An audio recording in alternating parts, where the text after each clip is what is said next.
Welcome to Grapple FK, everyone. We are covering the main event on Saturday night / Sunday morning. It's Robert Whittaker, the Reaper, v. Kelvin Gastelum. So Robert Whittaker, 23-5-0. Kelvin Gastelum, 17-6-0. They're both coming off wins. Kelvin's coming off a win, right? Yeah. Yeah, he's coming off a win. Yeah. Yeah. Who did he just beat? I remember now. Who did he just beat? That's a good point. Heinisch. Heinisch. Heinisch, yeah. Yeah. So Whittaker is 3 inches taller than him. Some websites have him down as 6 foot. Some have him down as 5'11", but definitely taller than Kelvin. He's got the reach advantage as well, but not by much. Robert, a very good overall MMA fighter, in my opinion. Very well-rounded. Pretty much good everywhere. Kelvin has a BJJ black belt, but did get submitted quite quickly by Hermansson, which was pretty embarrassing. Could have been a fluke. Yeah, I guess so. But a very good boxer. Probably undersized for this weight, definitely in terms of height. Well, he was undersized back when he was a welterweight. He's a fat lightweight. Yeah, I know. He just doesn't want to cut weight, this guy. Yeah, he just wants to eat. Yeah. But definitely a good boxer. He's got serious left hand, serious power in that left hand. But how do you see this playing out, Andrew? Well, let me fix losing you on the video there. Oh, don't worry about it. There I am. So I was refreshing myself with Kelvin Gastelum's technique today. He's, as you said, he's a very good boxer. Yeah. But the challenge he has against every single person he's ever fought and will ever fight in the middleweight division is closing that distance. Now, if he does that really well, he'll feint the jab and then follow up behind that. He does that really nicely. He does the Mike Tyson, peekaboo thing, then come over the top. He does that nicely. He landed some of those big shots on Israel Adesanya. Yeah, he did. Knocked him down. Yes. But between those two things I just said, he's a decent boxer. It works. It's not the most sophisticated stuff, but it's proper boxing and it's done well. Gastelum is such a confusing fighter because on the one hand, he gives Israel Adesanya by far the most difficult fight he's ever had, probably in his life, across all fights, across all disciplines. He closes that distance against easily the longest fighter that division has ever seen. Knocks him down, twice? Yeah. Rocks him, twice. Yeah, rocks him badly. And yet he looks very mediocre against guys like Ian Heinisch. I just don't think Adesanya was... As in, I think if Adesanya and Gastelum fought next week, Adesanya would fucking murder him. I just think he had an off night that night. He didn't use his reach. He basically went to war with him, which is not what you want to do against a shorter, more powerful man. Yes, something was just strange. Yeah. Yeah. Either Gastelum is on his day an absolute fucking wizard, or as you said, Israel had an off day. I think it's more Israel had an off day. I think Israel just didn't follow the tactics that he was meant to follow. Dude, he's 7 inches taller than him, for God's sake. Yes. His reach is like 6-7 inches more. Like, there's no way he should be getting tagged with those punches. Mm. Yeah. Yeah. I just don't think it was a good performance from him. But I mean, he showed determination. He got back and he did what he had to do. But I think it could have been a way easier fight for Israel. I'm inclined to agree. So Kelvin Gastelum's other fights, to me, he looked, he outstruck Heinisch probably on balance, but he didn't look amazing. Did he beat Darren Till? No, he got dominated by Darren Till. Yeah. Darren Till beat him. Yeah. And he couldn't close the distance against Darren Till in any meaningful way. I know Darren the stats. Till's like 6 foot, 6'1"-ish. 6'1", yeah. Yeah, just taller, just slightly taller than Whittaker, I think. Mm. Yeah. So Kelvin Gastelum's game, I like his boxing. I'd much rather see what he can do at lightweight or welterweight. Because if he can hold his own in 2 classes above his natural weight class, then imagine what he can do in his real weight class. He'd be killing people in those weights. He could be, yeah. Yeah. So in terms of Kelvin Gastelum's ground game, we saw a bit of that in the Heinisch fight. Heinisch came straight out the gates trying to take it to the ground, got Gastelum to the ground. Gastelum reverses it, kind of made Heinisch regret that he did that. Showed some pretty decent jiu-jitsu, I thought. Well, he's a black belt, isn't he? So he must be. But I mean, you know more about jiu-jitsu than I do. He is a black belt, so. Yeah, I mean, that doesn't always mean a whole lot. Yeah, exactly. Yeah. I mean, I'm increased now that I've stopped doing jiu-jitsu for the time being. Yeah, I might take it up again shortly when things get back to normal. I'm inclined to think that jiu-jitsu is massively overrated, and it's all about wrestling, basically. Yes. Yeah, that's what it is. So my mind is a little bit clearer now. Jiu-jitsu guys don't like to say it, but it is mainly about wrestling. Yeah. So the application of jiu-jitsu, this guy's a 10th planet black belt, doesn't necessarily mean a whole lot when you get in the cage and someone's on top of you hitting you in the face. Yeah, exactly. So, but nevertheless, we saw some decent grappling from Gastelum against Heinisch. That's significant because Heinisch was a Colorado state champion. He's a big dude as well. Yes. So there's definitely some ground game there. How that compares to Whittaker's ground game, I'm not sure. We don't tend to see Whittaker on the ground. No, I mean Whittaker's won a few jiu-jitsu tournaments. Was he? He's won a few nogi tournaments. I just think Whittaker's very well-rounded. He's good in the clinch. He's good at wrestling. He has takedowns. He's stuffed Yo Romero's takedowns. He's good at striking, good at kicking, got a good chin. I just think he's very good. Whittaker's a decent striker. He's a decent technical striker. Yeah, I think he's very good overall. He's similar to Wonderboy. He's got that kind of wide karate stance, fights well from the outside, explodes into range with a jab. Not as good as Wonderboy, but probably better well-rounded than Wonderboy. Although Wonderboy did knock him out maybe 7 or 8 fights ago. Yeah. But not as good in terms of pure striking. But Whittaker's hits harder. Hits harder than Wonderboy. Yeah, probably because he's naturally bigger than him. But I've always liked Whittaker. I think he's very good. Very good overall. Yeah, so Whittaker, I was going to say put on a clinic against Darren Till. He didn't. He dominated Darren Till. Yeah, fucked his knee up with that one kick. And I think the problem with Darren Till is my main problem with Darren Till is his head's too static. His head is way too static. He's got no lateral movement. He just moves forward in a straight line, and it's because he's from a Muay Thai background.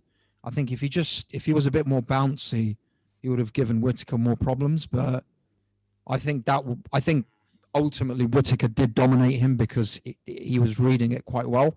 He was throwing feints in there and stuff, but as it got to the 3rd and the 4th round, I think Whittaker was kind of reading everything he had to offer. Yeah.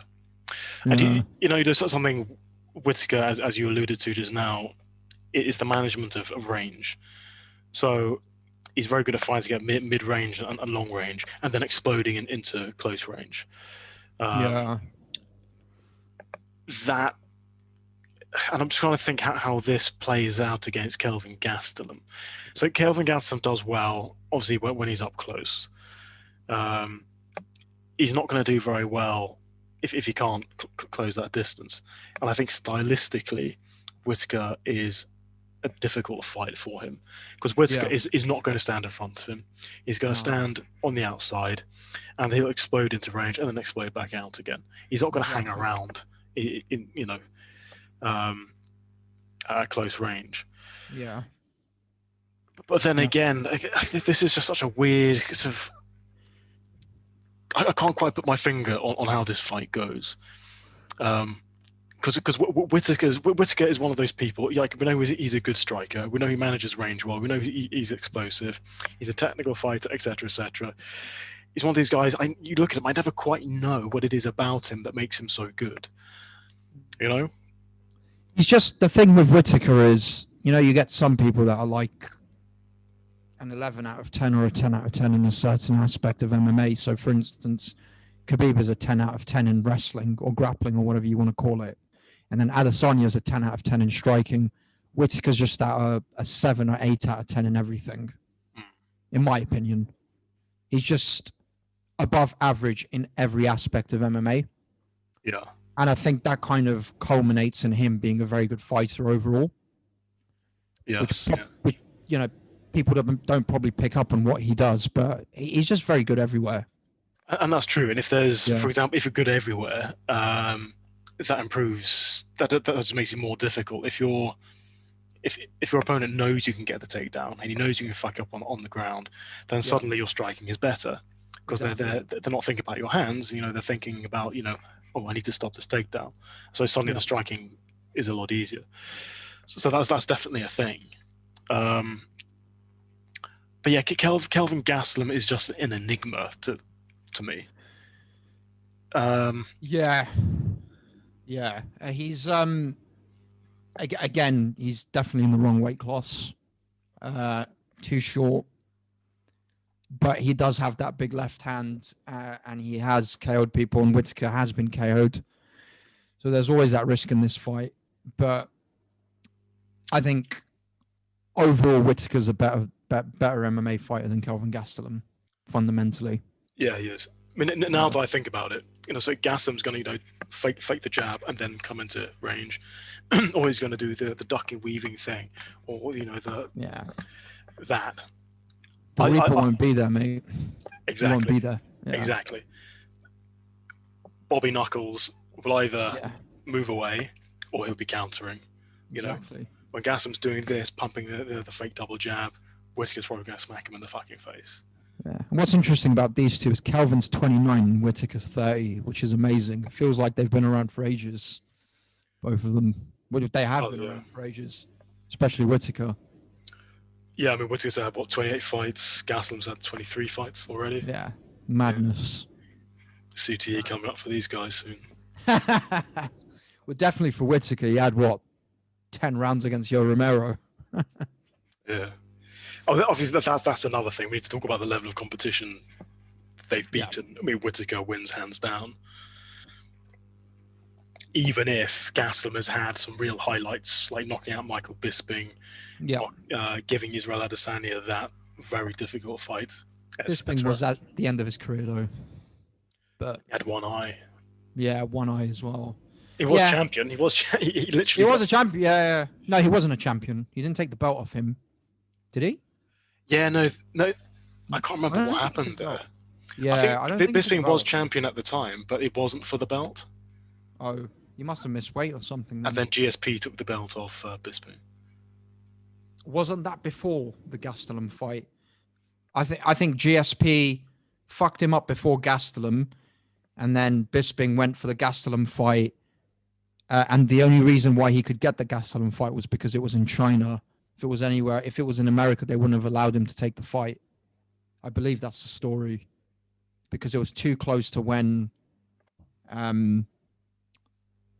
basically GSP fucked him up.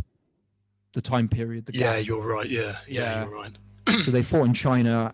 He definitely shouldn't have taken that fight because although Bisping did pretty well against GSP in the first round, the second round GSP went to town on him. And Bisping took that fight, and then he got knocked out. Yeah, I think I saw Bisping explain this on the Believe You Me podcast. He basically took that fight because he felt as though his time was running out, and Dana White offered him a huge amount of money to come fly last minute to China. Yeah, and he loves fighting, so yeah, whatever. Yeah, and that was his last fight, as it turned out. So yeah. Anyway, so yeah, I think we both agree that Whittaker is going to stay on the outside, manage distance, and make it very difficult for Gastelum to close the distance, and probably pop him off. Probably pump the jab, explode into range, land a few combinations, kicks, probably keep this on the feet, dominate him on the feet. I think he'll be stronger in the clinch as well. Yeah, probably. I fancy Whittaker in this fight, definitely. You fancy Robert Whittaker? Yeah, he's hot. He's hot as fuck. Look at those tattoos. No, he's just very good. He's a very good fighter. And I mean, it's worth mentioning that, you know, he's since 2014 he's only lost to Israel Adesanya, so he's very much top of the tree.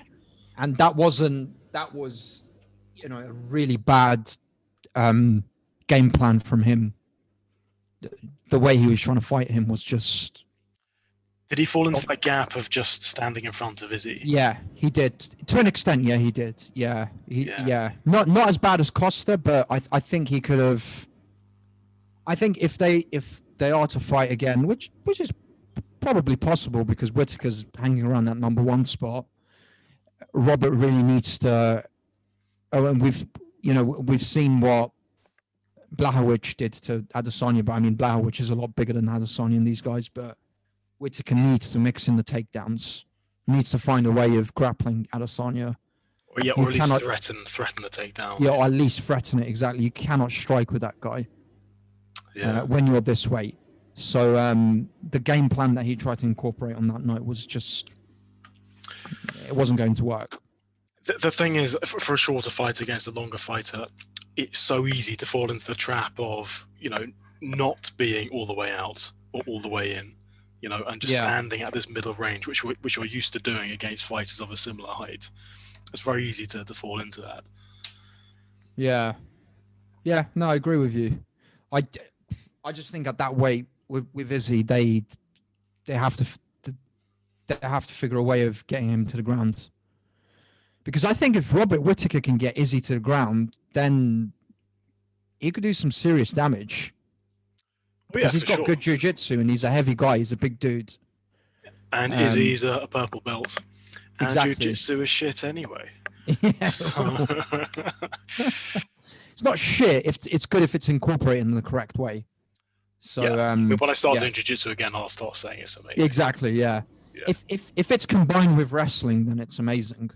But if it's on its own in MMA, then, you know, unless someone's falling into your submissions, it's not. I was telling my sparring partner the other day that jiu-jitsu is basically shit. You know, I say, look at the current UFC champions and their bases. Are there any champions who have as their base jiu-jitsu? Like, no, there are none. Probably only Figueiredo. He's a striker, man. He's not winning matches with jiu-jitsu. No, he's not, but his original base was jiu-jitsu. Fair. He's striking now. You're correct. You're correct in saying that. He's striking now. He's knocking people out. But to be fair, his base, is probably jiu-jitsu. Yeah, his base was jiu-jitsu. Yeah, he was 57-kilo champion, Northeast Brazil or something. Yeah. But yeah, nobody else. They're all wrestlers or strikers. And yeah, wrestlers or strikers, but more specifically in terms of striking, they're, in most cases, it's boxing rather than Muay Thai. Yeah. Well, Adesanya's kickboxing, right? Yes, which is obviously very close to Muay Thai, but yeah. So let's go through it. 125 is Figueiredo, which is BJJ, but he's a striker now, basically, pretty much. Yeah. 135 is Aljamain Sterling, but P.E.N. will probably take it back, but Aljamain Sterling's a wrestler anyway. 145 is Volkanovski, who's from a rugby background, interestingly enough, but he's a striker. 155 is going to be Oliveira or what's his name? So 155 could be potentially BJJ if Oliveira wins. True. Good point. Yeah. But I mean, if Khabib was in the mix, it'll be Khabib, and he's a wrestler. 170 Usman, wrestler, no one's beating him. 185 Adesanya, kickboxer, striker with very good takedown defense, no one's beating him. 205 Blachowicz, wrestling, mainly wrestling and striking, although you think he's shit for some reason. And heavyweight is Ngannou's a striker with wrestling now. Yeah. So there you go. So yeah, I was telling my sparring partner. So Yeah, so I was saying, so yeah, basically back in 1993, the Gracies come into the UFC and they revolutionize fighting, or they define what fighting is, right? Yeah. And it's guys in a dressing gown, submitting people, right? And I think that there's suddenly this idea that jiu-jitsu is the king of all martial arts. Yeah. It's the main fundamental part of MMA, and you must absolutely know it. That mentality still exists today, in my opinion, and we're overestimating the value of jiu-jitsu in martial arts, mixed martial arts. But I think the people that genuinely, I mean, BJJ, as you and I both know, is kind of it's very cliquey in a way. You know how it is, right? Once you're part of the BJJ clique, you're part of the BJJ clique, and they'll defend themselves, whatever. Yeah. I think when you really analyze martial arts, and I've done BJJ, and I've done some wrestling, and I've done some boxing, and I've done some Muay Thai, whatever, kickboxing when I was younger, you realize, and if you actually listen to all the commentators, the people who actually know shit, they will all say wrestling is the main base to have. Yeah, for sure. Wrestling, you control the position of where the fight goes. You look at the greatest or the GOATs of MMA. GSP is a striker who learned wrestling. John Jones is a wrestler. Khabib is a wrestler. And Anderson Silva is essentially a striker. He knows BJJ, but he basically did striking. He didn't do much else. Yeah. And if you want to go outside of that and you want to talk about other people like Daniel Cormier is a wrestler, Fedor Sambo wrestling, so on and so forth, it's all wrestling or striking. Basically, if you're a good wrestler and you can strike, and you know some submission grappling, then you're going to be a very good MMA fighter. Yes. Yeah. Or if you're, in my opinion, a very high-level boxer who's got shit-hot takedown defense. Peter Yan. Yeah. So he had, 70 amateur boxing fights. Although I don't like his head movement, but he's got a fucking chin, that guy.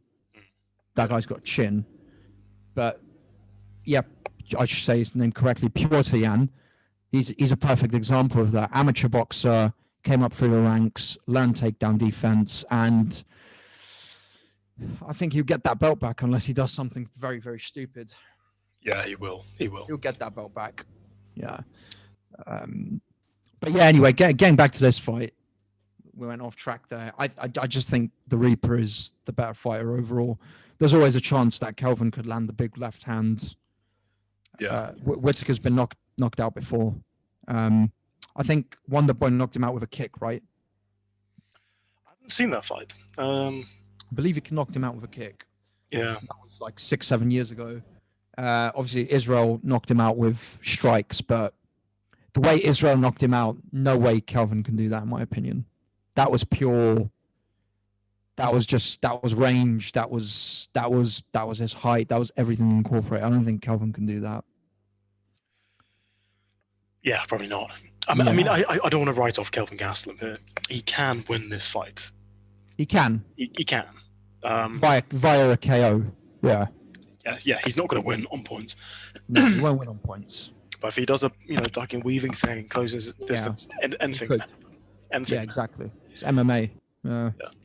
But yeah, let's look at the odds. Who do you think is the favorite, Waleed? I have to go with Robert Whittaker. Definitely, he must be favorite. What odds are you giving the Reaper?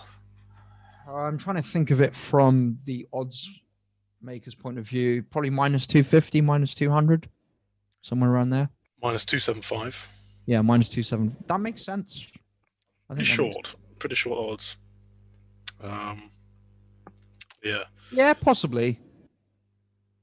But it's probably fair enough. I just think he's a lot better than Kelvin Gastelum overall. Yeah, he is. Yeah. And odds for Gastelum? Would be like plus 200. Yes. Yeah. So Waleed, I'm thinking. I was initially thinking it's a risky come for Whittaker, but it could be safe. Could be, yeah. I think potentially safe for this. For me, it's kind of in between the two.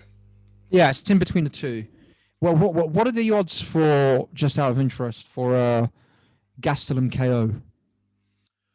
Gastelum KO. He's not going to win on points. This could be a good hedge. Yeah. Oh, you'll like this, Wally. Plus 500. Oh, that's not bad at all, is it? So that could be a really good hedge. That could be a very good hedge. So Whittaker for the safe parlay. Yeah. Hedge that with Gastelum KO at plus 500. Gastelum KO, exactly. Yeah. He won't win on he won't win via submission because Whittaker's got very good BJJ. He can only win by KO. I can't see him winning on points.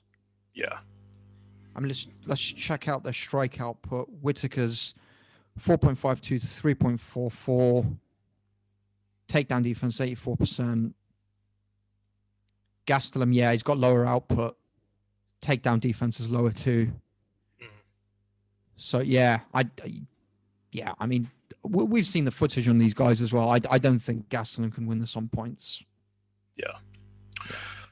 All right, so that's pretty straightforward. Yeah. One fight I want to just talk about very Which quickly. Romanov versus Espino. Is it Espino? Oh, I saw that. So it's the Spanish heavyweight against is he Moldovan? Yeah, he is Moldovan. Yeah, Russian name. Moldovan, ethnically Russian, right? Yes. Yeah. This will be crazy. These two are two sick wrestlers. Yeah. Romanov's an absolute bear of a man with legitimate, serious high-quality wrestling. Juan Espino, remarkably, despite being from Spain, is also a sick wrestler. Didn't he wrestling in Africa for like a few years? Did he? Doing like Senegalese wrestling or something. Is it this dude? Juan Espino, yeah. Yeah. Fucking sick. Yeah, they're both very good fighters. Let me look up Juan Espino's record quickly. Well, Espino's got a massive reach advantage in this as well. 5 inches. So to me, this isn't one you can really bet on. I don't know how this is going to go, but this is a fascinating fight. Both I these hate guys, betting on heavyweight fights. Yes. What will happen. Yeah. But both of these guys could fuck up so many people in the heavyweight division just with that wrestling. Yeah, 100. 100. Yeah. I mean, Romanov is just a scary, scary man. If he gets you down, that's it. Yeah, both these boys are big. Big dudes. Yeah. I guess similar records. Yeah, Romanov's had a few more fights, but El Guapo, what does that mean in Spanish? Handsome. Good looking. Handsome. Okay. The thing is, I don't know if Romanov's opponents in Rogerio de Lima and Roque Martinez are very good. Roque Martinez is a thin division, though, right? Isn't it? Yeah, Martinez is pure garbage. Lost you on the video, by the way. I'll come back, don't worry. Whereas Espino has beaten Jeff Hughes. Okay. Fair enough. I mean, I don't know if that's worth shouting about. Probably not. All right. A lot of subs, Espino. Yeah, he has. I have no idea who's going to win this, but this is a sick fucking fight. Yeah, this will be very interesting. I hope they actually wrestle and don't just try and strike. This could be the heavyweight version of Islam Makhachev against Arman Soyukin. With a bit of luck, yeah. Yeah. With a bit of luck. Or it could be Colby Covington versus the dork, Kamaru Usman. Kamaru Usman. No wrestling whatsoever. They just strike. They elect to strike. Yeah. Yeah. These guys are serious. The only negative about Juan Espino is that he's 40 years old. He's 40? Yeah. So he hasn't got long to go. But if he can crush some fools in the heavyweight division over the next couple of years, I'll be happy. Yeah. Make some money, crushing fools. How old is Romanov? Don't know, but he's young. Let me have a look. Romanov 30. For our 30 is very young. For our fans out there, is the surname of the former Russian royal family. Indeed. Yeah. So maybe he's related. maybe he is. We don't know. Yeah. 30. Yeah, he's young. He's very young for a heavyweight. That's very young. Yeah, he's still got like 12, 13 years left if he wants. Yeah, he's easily got 8 years. Yeah. Yeah. Fair enough. Well, in terms of other fights, what else have we got? What else have we got? Well, one thing, Abdul Al-Rak Hassan fighting. Oh, is he back after Yeah. that vicious KO? Yeah, he's fighting someone who's only had 4 fights. Oh shit! Yeah. We need to look into this, dude. This could be safe come territory. Yes, and Al Hassan is only minus 300. Oh really? Yes, and Al Hassan is a terrifying monster of a human. He being. is. Yeah, he is. Like he could KO this guy in the first round if he's on it. Yeah, let me Google. Look up. Christ, Arlovsky's back. Yep, he keeps going. 52 fights now. Yep. Luis Pena against Alexander Munoz. Oh, Waleed, you need to bet on this fight now. Al Hassan. I think Pena will definitely win this. Sorry to interrupt, but Al Hassan is facing Jacob Malkoun, who's 4-1. Yeah. In his UFC debut, he got knocked out in 18 seconds in the first round. Yeah, he's getting knocked out. That's a take my fucking money fight. Yeah, he's getting knocked out. This is a safe come. Yeah, definitely. For sure. Well, who we got? He just doesn't have the experience. Yeah, he's gonna die in there. First UFC death, I'm calling it now. Oh shit! Oh, Mearshot's back. Who's he fighting? Fabinski. I don't know too much about Fabinski. I feel like Mearshot's unbackable since he shit the bed against Khamzat. Khamzat, yeah. Yeah. Unreliable. Yeah, Poland. Yeah, we need to look into this. Then we've got Tony Gravely. Who's this guy? His name sounds familiar. I've definitely watched some of his fights. This isn't a great card, to be honest. It's not, but there are some highlights on it for me. I mean, Al-Rak Hassan and these two wrestlers we talked about. Yeah, that'll be a good fight. Those are great fights. What about this? Christ, Stevens is getting on, isn't he? Stevens is not fucking 5'9". Come on. No, he's not. He's called Little Heathen, and they've put him down as 5'9". He's like 5'6" or something. Yeah, exactly.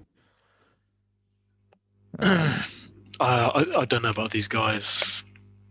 Heavyweight, we never bet on. I don't know if Chase Sherman's any good.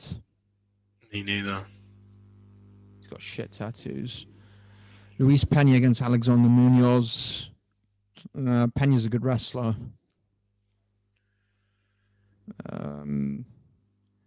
Ricardo Ramos and Bill Algeo. Yeah, I don't know too much about this. Algeo is quite decent. He fought, is it Diego Lima or Douglas Lima? No, one of the Limas. He's got a big height advantage in this as well. Bill Algeo's okay. Yeah. Senor Perfecto. And then we got Tony Gravely. Check. Okay. Yeah. I mean, we could carve out a safe come out of this, I think. Yeah, we can. Yeah. And some other bets. But I think going back to the fight that we were talking about, to wrap everything up, let's give final predictions. I think Whittaker will, this is 5 rounds, right? Yep.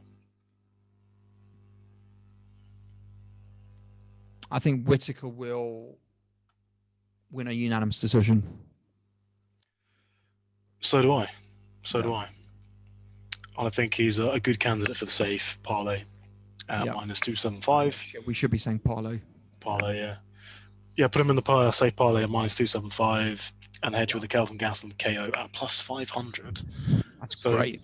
Yeah, that's what we want in a parlay and a hedge. So it's good. Exactly. Yeah, and then we'll put out a video tomorrow covering another fight, and then talk about a proper safe parlay and a few other hedges and a risky parlay as well. Yep. But I think that's it. Thank you for watching, everyone, and we will see you soon. Take care. Bye. Bye.